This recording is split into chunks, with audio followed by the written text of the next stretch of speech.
Há muitos anos, na comunidade de San Pancho, Guanajuato, existia um bruxo conhecido como Natividad.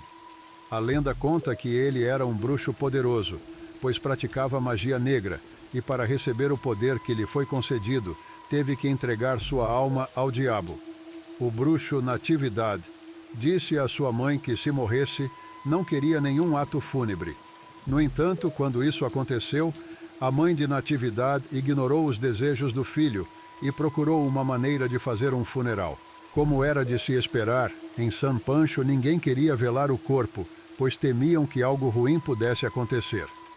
A mãe, decidida a realizar o funeral do filho, reuniu a família e os poucos amigos que ele tinha e foram para León, Guanajuato, em busca de um lugar que permitisse velar o corpo como ela queria. Uma funerária estava disponível e o corpo do bruxo Natividad foi velado. Durante o funeral, começou a escurecer e, enquanto a missa estava sendo celebrada, as luzes se apagaram repentinamente. O medo se espalhou entre os presentes, que começaram a sentir um cheiro estranho, como de enxofre.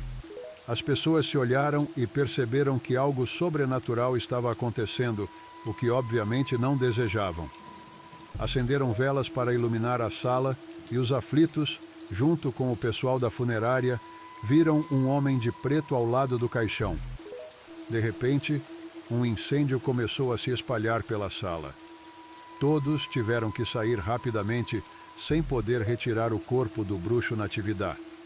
Com baldes e mangueiras, conseguiram apagar o fogo. Ao entrarem na sala novamente, nem o homem vestido de preto, nem o cadáver de Natividad estavam lá.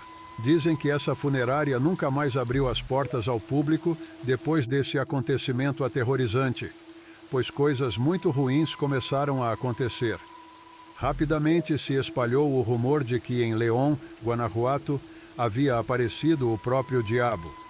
Alguns sacerdotes se ofereceram para abençoar o local, mas não adiantou. Atualmente, a comunidade de San Pancho ainda é conhecida por ser habitada por bruxos. As pessoas do lugar comentam que o filho do bruxo, Natividad, herdou seus poderes. Há quem procure o filho, pois dizem que ele tem a habilidade de curar as pessoas. A lenda diz que em Naica, um povoado no estado mexicano de Chihuahua, existe a maior quantidade de bruxas do mundo. A partir das 10 da noite, as ruas de Naica ficam completamente desertas, pois a essa hora começam a surgir das minas abandonadas bolas de fogo do tamanho de uma bola de futebol.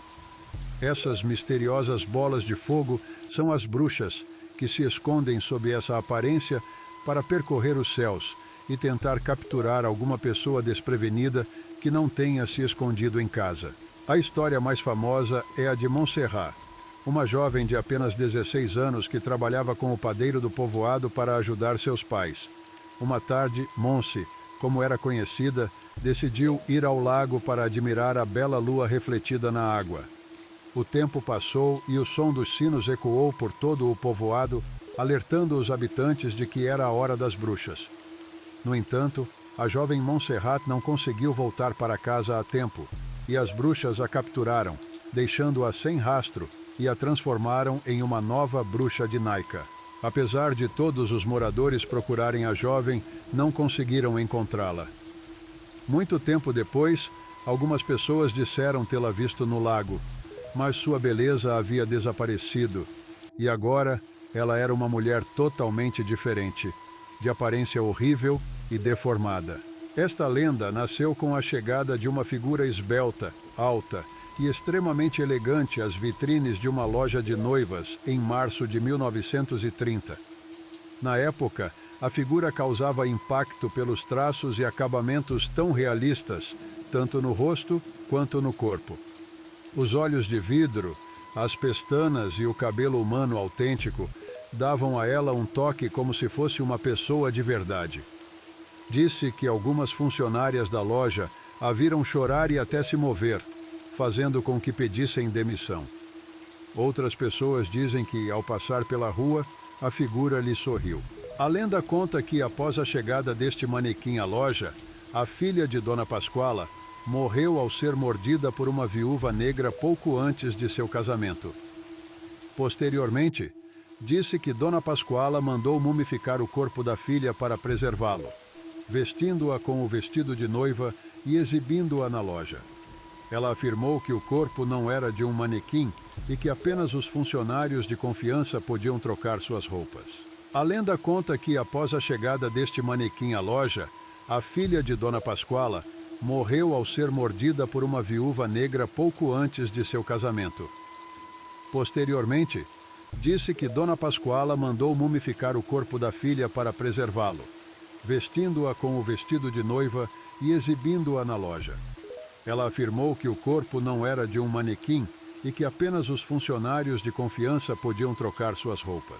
Na comunidade de Campeche, conhecida como El Calal, foi enviado um boneco junto com outros brinquedos devido a uma doação feita em benefício das crianças do local. O boneco tinha um aspecto algo tétrico e, como era de se esperar, nenhuma das crianças o pegou. Como ninguém quis levá-lo, o boneco acabou na lixeira.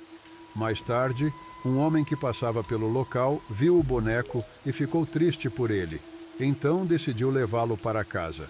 O homem não tinha ideia do que estava levando para casa, pois se tratava de um boneco possuído. Ao chegar em casa, o homem deixou o boneco na entrada. Quando escureceu, os vizinhos que passavam pelo local perceberam que o boneco os cumprimentava ou lhes mostrava a língua, causando forte impressão nas pessoas. O boneco, chamado Valvino por seu dono, frequentemente não estava onde havia sido deixado. Às vezes aparecia na cadeira de balanço ou dentro de um vaso, e quando não o encontrava, o homem sentia que estava sendo observado.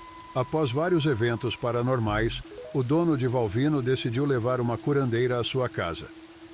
Ela analisou o boneco e disse ao homem que ele estava possuído por um alux, seres mitológicos pequenos muito parecidos com duendes. Os aluxes cobram vida após serem ativados por um ritual, geralmente realizado pelos camponeses para garantir uma boa colheita. Os aluxes podem ser bons ou maus, dependendo de como são tratados. Para agradá-los, as pessoas lhes oferecem tributos, como fazer uma pequena casa para eles. O dono do boneco percebeu o quão especial ele era. Então, ele e sua família construíram um altar. Rapidamente, os vizinhos e até pessoas de fora começaram a visitá-lo para pedir milagres, deixando oferendas como álcool, doces ou cigarros. As pessoas que viram o boneco Valvino ganhar vida dizem que ele pode aumentar sua altura até 3 vezes. Por outro lado, algumas pessoas tiveram experiências desagradáveis, pois o boneco não gosta de ser rejeitado ou insultado, e aqueles que ousaram fazê-lo ficaram gravemente doentes, atribuída aos poderes do boneco. Existem histórias que ocultam fenômenos sinistros, mas também histórias muito tristes e reais. Isso acontece na infame Casa de La Llorona, conhecida como a Casa Mijangos, localizada em Querétaro. Em 1989, este lugar foi palco de um momento sanguinário que até hoje causa repulsa entre aqueles que ouvem falar dele. Dizem que até hoje algo ainda acontece lá. Cláudia Mijangos vivia na casa. Ela parecia ter uma vida muito boa, já que durante sua juventude foi uma rainha da beleza e, posteriormente, mãe de 3 filhos. Era casada com um funcionário bancário chamado Alfredo Castanhos. A família era conservadora, com raízes católicas, e por um tempo Cláudia ensinou catecismo. Ela sofria de ataques psicóticos, onde afirmava ver toda sorte de seres, incluindo demônios que a atormentavam. Isso se tornou insuportável para Alfredo, e o casal acabou se separando. Ela continuou com seus problemas e um dia se apaixonou pelo sacerdote local, mas na sua condição, isso se transformou em uma obsessão. Ela conheceu o sacerdote porque ele estava no mesmo lugar onde ela dava aulas. Os detalhes são desconhecidos, mas dizem que ela tentou se aproximar dele e foi rejeitada. Totalmente desiludida, voltou para casa, pegou uma faca e matou brutalmente seus 3 filhos. Os vizinhos ouviram os gritos, mas não sabiam o que estava acontecendo a tempo de reagir. Cláudia foi diagnosticada com transtorno esquizoafetivo e epilepsia do lobo temporal. E por isso foi sentenciada a 30 anos de prisão, a pena máxima para esse tipo de crime no México na época. Em abril de 2019, sua condenação terminou, mas ela continua sendo avaliada por problemas psicológicos e pode permanecer no hospital psiquiátrico. Ela afirmou que gostaria de recuperar o controle de sua casa para passar o resto de seus dias lá. Atualmente, a casa está abandonada e é conhecida como um lugar macabro. Os vizinhos dizem que até hoje é possível ouvir vozes, passos e gritos vindos da casa. Alguns afirmam ter visto crianças nas janelas. Muitos acreditam que tudo isso se deve às energias negativas que permaneceram no local devido aos eventos trágicos. A Casa Mijangos está oficialmente fechada, mas ao longo dos anos, muitas pessoas entraram para satisfazer sua curiosidade ou para realizar rituais sombrios. Muitos dos que entraram afirmam ouvir risadas de crianças e passos no andar de cima, além de sentirem uma energia muito negativa desde o momento em que colocam o pé na casa. Deixe-me saber nos comentários o que você pensa sobre este caso. Eu sou Pesadelos Reais, até a próxima história.